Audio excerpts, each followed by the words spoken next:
Disputas en el municipio valenciano de Montserrat a cuenta de un avestruz. El Partido Popular denuncia que el concejal de urbanismo, el independiente Joan García, está expedientando a los vecinos que tienen gallinas cuando en su jardín corretea un ave enorme. El edil asegura que solo multa a los que tienen a sus animales en condiciones insalubres y que la normativa municipal no dice nada de avestruces.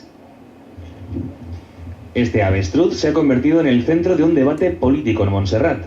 El Partido Popular dice que su dueño, un concejal del grupo independiente, está haciendo una persecución de los vecinos que tienen gallinas en sus casas. Se preocupa a lo mejor de dos gallinas o de un pato que puede tener un vecino, sin embargo él tiene un avestruz enorme que hace un ruido espantoso y que sin duda también molesta al vecindario. Aunque los vecinos de este ave de más de 100 kilos no opinan lo mismo. Es la mejor mascota que puedes tener de vecino porque ni ladra, ni llora, y además a los chiquillos cuando nos asomamos les divierte. Y el avestruz no me molesta para nada. Si fuera un gallo pues aún, pero es que es un avestruz. Otra cosa es que un vecino no pudiera dormir o que tuviera alergia o que tuviera cualquier historia, pero si sus vecinos quieren. No hace ruido, no huele mal, pero como este avestruz es considerablemente más grande que una gallina, el PP de Montserrat ha encontrado un argumento de lo más original para atacar al nuevo gobierno de izquierdas.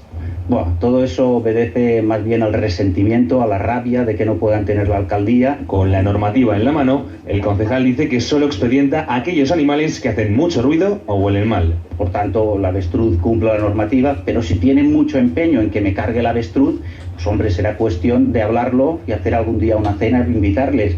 Ironías a un lado, ahora el concejal solo piensa en comprarle una parejita a este avestruz. No, ya no.